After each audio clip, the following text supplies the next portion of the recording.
Welcome here to TalkFCB and welcome back to the channel, guys, to all of the reaction from Levante 2, Barca 3. An absolutely enthralling encounter here on Sunday evening, and at the end of it all, you've got to say this. Football is a very simple game. 22 players run around the field for 90 minutes, 3 penalties can be awarded, 5 goals can be scored, but only one man can win you the game. Luuk de Jong is the match winner yet again this season, and there is so much to discuss as we have wrapped up 3 vital points. Let's discuss it all right here and right now.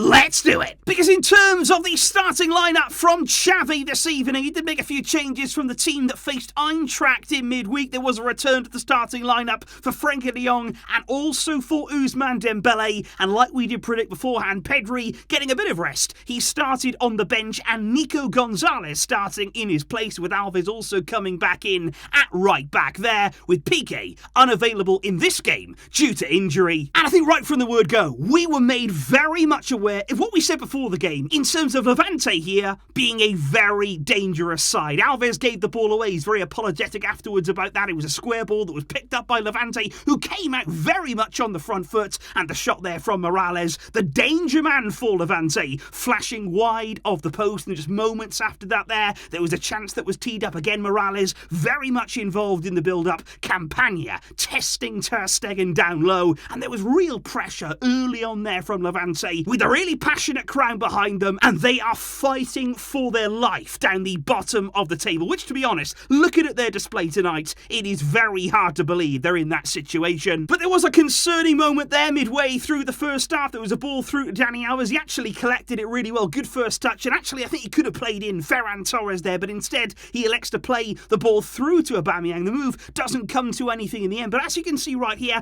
Alves lands really awkwardly to look at. That does not look good at all there for Dani Alves. He got up after that, he was sort of limping around, he was wincing, and honestly, I'm quite surprised that he lasted in this game as long as he did. He played nearly 80 minutes of action tonight, and he was hobbling around and seemed to be struggling for quite a lot of the game. And in the first half, Levante continued to come. There was a sensational run. This was absolutely mind-blowing stuff here from Morales, picking the ball up there midway in our half, working his way around all of our defenders. Absolutely incredible, but he's one-on-one there, and what a save that is from Ter Stegen, who just about gets enough on that shot there to take the sting out of it, but he still needs Eric Garcia. If it wasn't for Garcia here getting back in, clearance off the line, fantastic work from Eric to save us on that occasion. And just after that, it was Araujo's turn. The 2 centre-backs tonight having to work really, really hard. Ball in from the right-hand side. Araujo getting across his man, doing so well there, so strong to keep the ball out of our own net. And it was a first half which really challenged Barca. We were not able to get on the ball. We were not able to be comfortable. We weren't able to really put any pressure on Levante. And I've got to say, at half-time,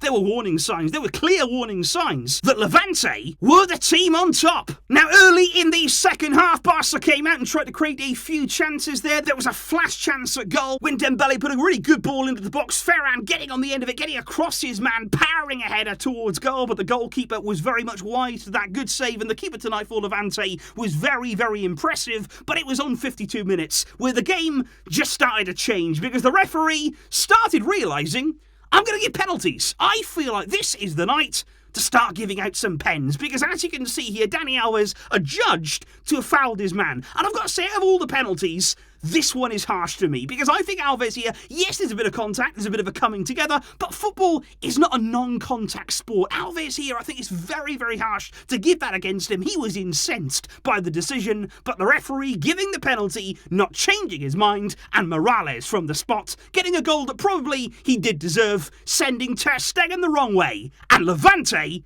had the lead. And well, if that was bad for Barca, then it was about to get a bit worse as well, because just moments after that first penalty, it was time for another one. The referee there pointing to the spot after a corner had come in from Levante. It was headed down, and you can see there the connection with Eric Garcia's hand. I think that one, there's not really any complaint to me. I don't think Garcia is, it's not a terrible mistake to make. Your hand is there, you're going for the ball, it can happen. I think it's very unlucky, very unfortunate, but Levante had themselves another penalty here with a chance to make it 2-0. And this was a moment in the game where I think if they get this, it's very tough for us to come back. This was a big, big moment in the game, and for that, you've got to give huge credit. Roger steps up, they change the penalty takers, and Ter Stegen denies him. This time he goes in the other direction, getting down low to his right-hand side, keeping the ball out, and you can see from the reaction, Garcia very thankful that Ter Stegen bailed him out, the team around him very happy to keep us in the game, and what a save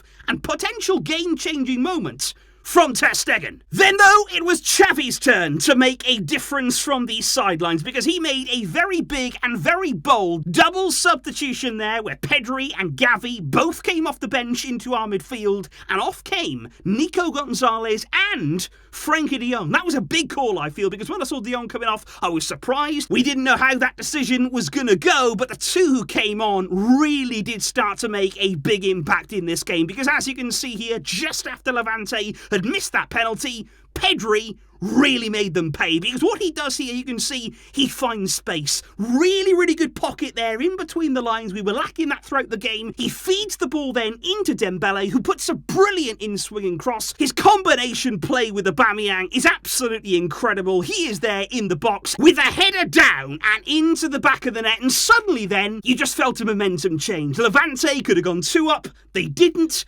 Barca hit back, we hung on in there, and it's a really, really important equalising goal, and then it was just magic. The next goal for me, it's sensational, and I think this is one that could go down in the history books when it comes to Xavi, when it comes to Pedri. They combine beautifully there. The run from Xavi on the right-hand side, in and out, they can't touch him, they can't get near him, he cuts the ball back to Pedri, and it's another unbelievable finish because this is not an easy position here. He's got a lot to do. He's got to get real power on that. He's got to get accuracy. He goes across the goalkeeper who can't reach it. Pedri with another clutch moment, with another really important goal. And it was a fantastic moment to see there, the two of them combine. And you felt at that point like, okay, Barca back in control. We're in the ascendancy. We can go on now and win this game and manage it and control it.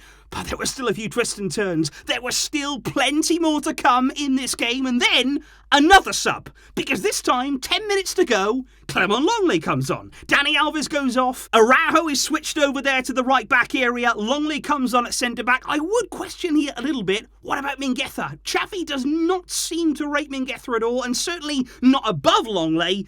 But after what happens next, I do wonder how he feels, because Levante get in behind us, they actually go one-on-one, square up Longley there inside the area, and I've got to say, what Longley does next, I just don't understand it. I cannot get my head around here the decision to, inside your own box, stick out your leg. That seems to me like a crazy thing to do, because they're just going to go right over that. They're going to make the most of it, they're going to make a meal of it, and it just seems like a very lazy, unnecessary thing to do inside your own area. The third penalty of the game is awarded, and Levante this time take their chance. Malero, same corner again, Ter Stegen, can't save this one, and it looked at that point like Barca, all the effort getting back into the game, had all been undone by another penalty given away. However, in a game of substitutions, in a game of game-changing moments and dramatic twists, on came Luuk de Jong. 84 minutes gone, Aubameyang goes off, the scorer of the first goal.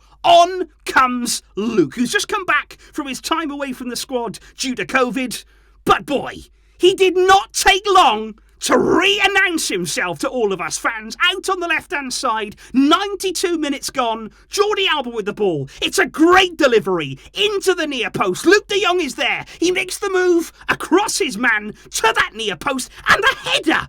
It's a stunner. This is absolutely pinpoint from Luuk de Jong, because that header is driven into the near post. It is an absolute bullet from the Dutchman. And what a moment yet again for him, in a time where we needed it, in a time where we're looking for inspiration, for the winning moment. Luuk de Jong arrives again. And what a moment for him. What a moment for every single one of these Barcelona players who've been looking for this response. We needed this win. You could feel it over these past few days. And courtesy of Luuk, a lot of hard work, a lot of quality in that final third. Just about, we've delivered it. And I really do think, guys, when you're looking at the league table, you can't put a price on those 3 points tonight. That is such a big victory in terms of the table, because Atletico Madrid this weekend slipping up, losing against Mallorca. Sevilla had won, Betis have won. We needed these points to go back into second now. We've still got the bonus of that game in hand, and we're looking in a really, really good and strong position. We had to get it done tonight. We had to hit back. And now we can take all of this momentum, all of this confidence into next week. The second leg against Eintracht Frankfurt looms.